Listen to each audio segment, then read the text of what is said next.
Friends, आप सभी का स्वागत है सोनू एग्जामिनर यूट्यूब चैनल पे। दोस्तों, ये वीडियो आप सभी के लिए काफ़ी ज़्यादा इंपॉर्टेंट रहने वाली है, क्योंकि इस वीडियो के अंदर डिस्कस करेंगे 150 सामान्य ज्ञान जीके प्रश्न उत्तर के बारे में। और ये ऐसे क्वेश्चंस हैं दोस्तों, आपके एग्जाम में बार बार रिपीट होते हैं। ठीक है, ये ऐसे क्वेश्चंस हैं आपके एग्जाम में बार बार रिपीट होते हैं। चाहे आप एसएससी का एग्जाम दे लो या फिर दोस्तों रेलवे का एग्जाम दे लो।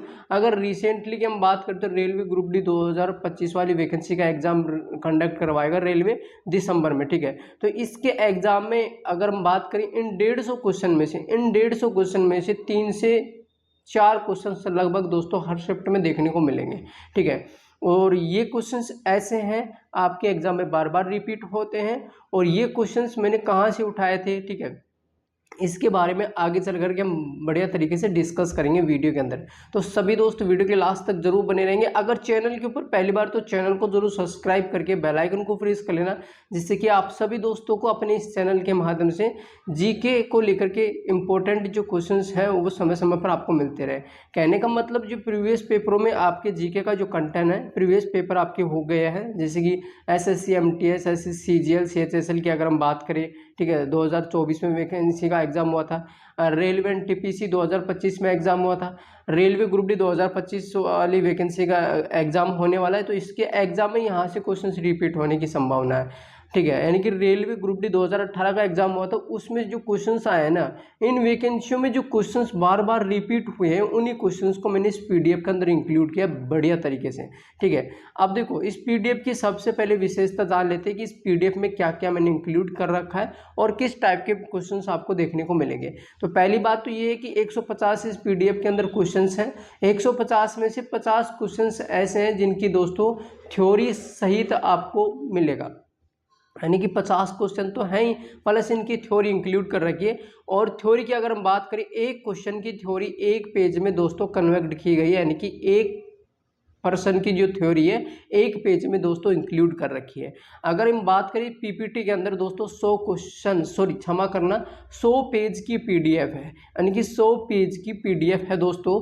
ठीक है, इस पीडीएफ में ऐसे ऐसे क्वेश्चंस मैंने इंक्लूड किए, बहुत बेहतरीन क्वेश्चन आपके पेपर में धुआं धुआं मचा देंगे। ठीक है, तो जरूर से ये पीडीएफ आपको अपने पास रखना है। और ये पीडीएफ कहाँ मिलेगा, कैसे मिलेगा, आगे चल करके हम डिस्कस करेंगे। तो एक बार सभी दोस्त वीडियो को लाइक करके दोस्तों के साथ शेयर कर दो, चैनल को जरूर सब्सक्राइब कर लेना। अगर अभी तक आपने सब्सक्राइब नहीं किया तो चैनल को जरूर सब्सक्राइब करके बेल आइकन को प्रेस कर लेना, जिससे कि आप सभी को इंपॉर्टेंट जीके के क्वेश्चंस के बारे में कंप्लीट इन्फॉर्मेशन इस चैनल के माध्यम से समय समय पर मिलती रहे। तो चलिए दोस्तों, पहले क्वेश्चन के ऊपर चलते हैं। पहला क्वेश्चन आप सभी के सामने, और इस क्वेश्चन का करेक्ट आंसर सभी दोस्त कमेंट बॉक्स में देंगे कि इस क्वेश्चन का परफेक्ट आंसर क्या है। अगर हम बात करें यहाँ पर क्वेश्चंस को लेकर के, तो देखो क्वेश्चंस ये है।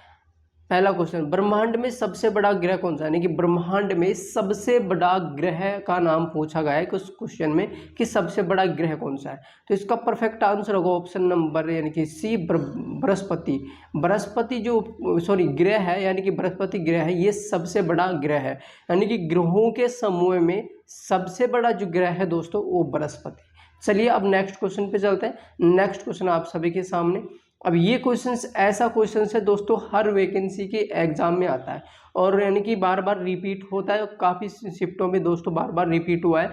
अगर मैं बात करूँ एसएससी का, तो फेवरेट है भाई ये क्वेश्चन, एसएससी का तो फेवरेट है। जितना भी candidate SSC MTS, SSC CGL, CHSL stenographer का एग्जाम देने वाला है आने वाली वैकेंसियों का, तो डेफिनेटली क्वेश्चन आपके लिए इंपॉर्टेंट है। क्वेश्चंस क्या बोल रहा है, क्वेश्चंस ये बोल रहा है कि भारत की पहली महिला राष्ट्रपति कौन बनी है। तो भारत की पहली महिला राष्ट्रपति कौन बनी है, प्रतिभा पाटिल। अगर हम बात करें तो रेलवे में इस क्वेश्चंस को लेकर के किस तरह के क्वेश्चंस क्रिएट हो सकते हैं, तो इस क्वेश्चंस को लेकर के अगर हम बात करें ना, तो प्रतिभा पाटिल का पूरा बायोडेटा आपको पढ़ना पड़ेगा। यानी कि प्रतिभा पाटिल का जन्म कब हुआ, प्रतिभा पाटिल का यानी कि राष्ट्रपति का कार्यकाल कितना था, ये सारे बायोडेटा मैंने इस पीडीएफ के अंदर डाल रखा है। पीडीएफ आप सभी के लिए काफ़ी ज़्यादा इंपॉर्टेंट है। और इस पीडीएफ में दोस्तों मैंने 50 क्वेश्चंस की थ्योरी इंक्लूड कर रखी है, और इस पर्सन की थ्योरी जरूर से आप देख के जाना, इस पीडीएफ के अंदर है। और इस पीडीएफ में इस पर्सन की जो थ्योरी है ना, वहाँ से आपके पेपर में क्वेश्चंस फंसने की संभावना है। तो चलिए हम नेक्स्ट क्वेश्चन पे चलते हैं। नेक्स्ट क्वेश्चन आप सभी के सामने देखो, यानी कि क्वेश्चन संख्या 3 की अगर हम बात करें, पृथ्वी के चारों ओर चक्कर लगाने वाले प्राकृतिक उपग्रहों को क्या कहते हैं। ठीक है, पृथ्वी है दोस्तों अपनी, इस पृथ्वी के चारों ओर चक्कर लगाने वाले प्राकृतिक जो उपग्रह होता है उसे हम क्या बोलते हैं, उसे बोलते हैं चंद्रमा, यानी कि option number C is correct answer. चलिए अब नेक्स्ट क्वेश्चन पे चलते हैं। नेक्स्ट क्वेश्चन आप सभी दोस्तों के सामने, और इसका परफेक्ट आंसर कमेंट बॉक्स में देंगे। अगर इस क्वेश्चन की बात करें तो सूर्य की सबसे बड़ी मात्रा ऊर्जा कैसे उत्पन्न होती है, तो इसका करेक्ट आंसर है option number A. Option number A is perfect answer. चलिए अब नेक्स्ट क्वेश्चन पे चलेंगे। अब यहाँ पे आ गया दोस्तों, इंटरनेट का आविष्कार किसने किया। क्वेश्चन संख्या की बात करो तो 5 यानी कि 5वां क्वेश्चन है, और क्वेश्चन पूछा जा रहा है आपसे कि इंटरनेट का आविष्कार किसने किया। तो इंटरनेट का जो आविष्कार है दोस्तों, टिम बर्नर्स-ली ने दोस्तों किया था। Option number A is correct answer. चलिए अब नेक्स्ट क्वेश्चन पे चलते हैं। नेक्स्ट क्वेश्चन आप सभी के सामने। अब देखो थ्योरी आगे चल करके मैं आपको दिखा दूंगा, ठीक है, और पीडीएफ कहाँ पे मिलेगा आगे चल करके हम बढ़िया तरीके से डिस्कस करेंगे। एक बार सभी दोस्त वीडियो को लाइक करके दोस्तों के साथ शेयर कर दो, और कमेंट सेशन में कमेंट करके बताओ कि अगला वीडियो किस टॉपिक के ऊपर लेके आऊँ।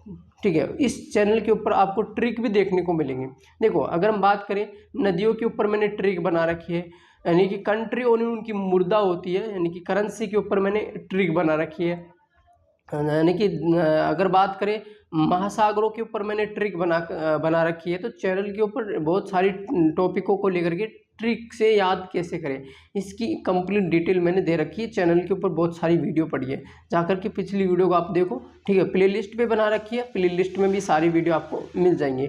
अगर इन क्वेश्चंस की हम बात करें तो इस क्वेश्चंस में क्या बोला जा रहा है। अब ये क्वेश्चंस काफ़ी ज़्यादा इंपॉर्टेंट है, विशेष तौर पे दोस्तों एसएससी वालों के लिए। ठीक है, एसएससी वालों के लिए अगर हम बात करें, दुनिया का सबसे बड़ा महासागर कौन सा है, तो दुनिया का सबसे बड़ा जो महासागर है प्रशांत महासागर आपका परफेक्ट आंसर, यानी कि प्रशांत महासागर इज दैट क्लियर, यानी कि option number D perfect answer. चलिए नेक्स्ट क्वेश्चन पे चलते हैं, ज़्यादा टाइम वेस्ट ना करते हुए। अब क्वेश्चंस की बात करते हैं। यहाँ पे देखो, यानी कि किस देश में बिंग बेन गढ़ी स्थित है, तो ये परफेक्ट आंसर रहने वाला है रेलवे का। ठीक है, जितना भी कैंडिडेट रेलवे ग्रुप डी का एग्जाम देगा 2025 वाली वैकेंसी का, तो उनके लिए काफ़ी ज़्यादा इंपॉर्टेंट है। इस क्वेश्चंस की अगर हम बात करें तो इसका परफेक्ट आंसर है ऑप्शन नंबर सी इंग्लैंड, आपका परफेक्ट आंसर है। चलिए नेक्स्ट क्वेश्चन पे। अब नेक्स्ट क्वेश्चन आप सभी के सामने देखो, किस जीव का जीवन काल सबसे लंबा होता है, यानी कि वह कौन सा जीव है जिसका जीवन काल सबसे लंबा होता है, यानी कि ज़्यादा टाइम तक वो जिंदा रह सकता है। तो इसका परफेक्ट आंसर क्या है, ऑप्शन नंबर ए, यानी कि कछुआ।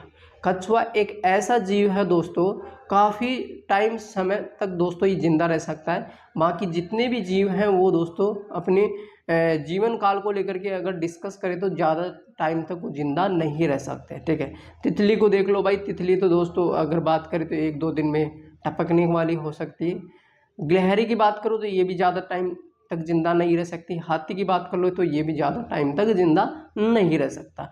बट कछुआ है जो, तो वो काफ़ी ज़्यादा टाइम तक जिंदा रह सकता है।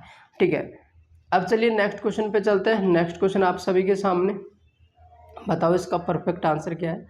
अगर क्वेश्चंस की बात करें, क्वेश्चन संख्या 9, ठीक है, यानी कि क्वेश्चन संख्या 9 है।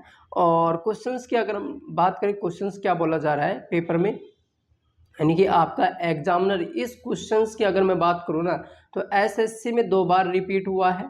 ठीक है, एमटीएस के पेपर में 2023 वाली वैकेंसी के अंदर। ठीक है, अगर मैं रेलवे की बात करूँ तो रेलवे ग्रुप डी 2018 में क्वेश्चन आया था और सेकंड शिफ्ट में, बट डेट कंफर्म याद नहीं है कि किस डेट में पूछा गया था, बट सेकंड शिफ्ट 2018 में ये क्वेश्चन आया हुआ है। ये बार बार रिपीट हो रहा है कि नहीं हो रहा है। जो क्वेश्चंस रिपीट होते ना आपके एग्जाम में, उन्हीं क्वेश्चंस का निचोड़ बना करके मैं आप सभी के लिए इस चैनल के माध्यम से समय समय पर आपको प्रोवाइड करवाऊंगा। ठीक है, तो सभी दोस्त अपने इस चैनल से जुड़ जाओ फटाफट। अब दोस्तों धमाका होने वाला है एग्जाम को लेकर के। एग्जाम यानी कि एग्जाम की खोपड़ी को खोलेंगे। ठीक है, उसकी खोपड़ी में बारूद डाल के, पोटाश डाल के हम उसकी खोपड़ी को क्या करेंगे दोस्तों, ब्लास्ट करेंगे। ठीक है, और अपन लेंगे सिलेक्शन। हम सब मिलके दोस्तों सिलेक्शन को लेकर के क्या कर रहे हैं, आप सभी के लिए एक नया प्लान बना रहे हैं। और ये प्लान है, ये है कि आपके लिए दोस्तों, यानी कि प्रीवियस जो पेपर हैं उनमें क्वेश्चंस जो बार बार रिपीट होते हैं उन्हीं क्वेश्चंस को निचोड़ के आप तक मैं पहुंचाने की गारंटी लेता हूं। बस आप सभी दोस्त अपने चैनल के साथ जुड़े रहो, ठीक है। तो चलिए क्वेश्चन की बात करते हैं। क्वेश्चंस क्या बोल रहा है, किस खेल को राजाओं का खेल कहा जाता है। भाई आप सभी ने देखा होगा, क्रिकेट में कोई राजा नहीं होता है, ठीक है। फुटबॉल में कोई राजा नहीं होता है, बैडमिंटन में कोई राजा नहीं होता है। और राजा होता है सिर्फ शतरंज में। शतरंज आपने कभी खेला है? कमेंट सेशन में कमेंट करके बताओ। अगर आपने शतरंज खेला है तो आपको पता है ये बात कि राजाओं का खेल शतरंज को कहा जाता है, ठीक है। जो राजाओं के अंदर वो गोटियां होती है ना शतरंज खेल में, उन सारी गोटियों को अलग अलग नाम दिया जाता है। तो यानी कि अगर हम बात करें, एक गोटी है, ठीक है, वो काफ़ी ज़्यादा फेमस है और उस गोटी का नाम क्या है, राजाओं का खेल। ये आपका परफेक्ट आंसर रहने वाला है, यानी कि option number B is correct answer. चलिए नेक्स्ट क्वेश्चन पे। अब ये क्वेश्चंस आप सभी के लिए काफ़ी ज़्यादा इंपॉर्टेंट है, ठीक है। ये क्वेश्चन आप सभी के लिए काफ़ी ज़्यादा इंपॉर्टेंट है। रविंद्रनाथ ठाकुर को किस पुरस्कार से सम्मानित किया गया था। तो रविंद्रनाथ ठाकुर जी को अगर हम बात करें किस पुरस्कार से सम्मानित किया गया था, नोबेल पुरस्कार। और नोबेल का भी किस क्षेत्र में दिया गया था, अब ये भी एग्जामिनर पूछ सकता है आपके एग्जाम में। एग्जामिनर इस तरह से भी इस क्वेश्चंस को घुमा के पूछ सकता है कि नोबेल पुरस्कार तो मिला था रविंद्रनाथ ठाकुर को, बट किस क्षेत्र में दिया गया था, ठीक है। तो ये दिया गया था दोस्तों शांति का नोबेल पुरस्कार, ठीक है। शांति का नोबेल पुरस्कार इनको मिला है 1913 में, ठीक है, 1913 में। Is that clear. अब चलिए नेक्स्ट क्वेश्चन पे चलते हैं। नेक्स्ट क्वेश्चन आप सभी के सामने अब यहाँ पर पूछा गया है कि देखो क्वेश्चन की अगर बात करें, दुनिया का सबसे लंबा समुद्र तट कौन सा है। तो दुनिया का सबसे लंबा समुद्र जो तट है दोस्तों कौन सा है, ऑप्शन नंबर बी यानी कि येलोस्टोन आपका परफेक्ट आंसर होगा। चलिए नेक्स्ट क्वेश्चन पे चलते हैं। अब बात करते हैं नेक्स्ट क्वेश्चन है क्वेश्चन संख्या 12। किस देश की मुद्रा येन कहलाती है, यानी कि वह कौन सा देश है जिसकी करेंसी का नाम दिया गया है और देश पूछा गया है। ऑप्शन में दे रखा है देश और यहाँ पर करेंसी यानी कि येन। येन की अगर हम बात करें तो ये है दोस्तों जापान। किसका, option number C is perfect answer, Japan आपका करेक्ट आंसर होगा। तो चलिए अब दोस्तों नेक्स्ट क्वेश्चन पे चलते हैं। नेक्स्ट क्वेश्चन आप सभी के सामने, पृथ्वी दिवस कब मनाया जाता है। ओ माय गॉड, लाइट चली गई, ठीक है, आ गई दोस्तों। अगर बात करें क्वेश्चंस को लेकर के, पृथ्वी दिवस कब मनाया जाता है, तो पृथ्वी जो दिवस है दोस्तों ये 22 अप्रैल को सेलिब्रेट होता है। ये आपका परफेक्ट आंसर होगा, यानी कि option number C is that clear, सही आंसर। अब बात करते हैं नेक्स्ट क्वेश्चन को लेकर के, दुनिया का सबसे गहरा महासागर कौन सा है। तो दुनिया का सबसे गहराई की बात कर रहा है दोस्तों, क्वेश्चंस में क्या कर रहा है, गहराई की बात कर रहा है कि दुनिया का सबसे गहरा महासागर कौन सा है।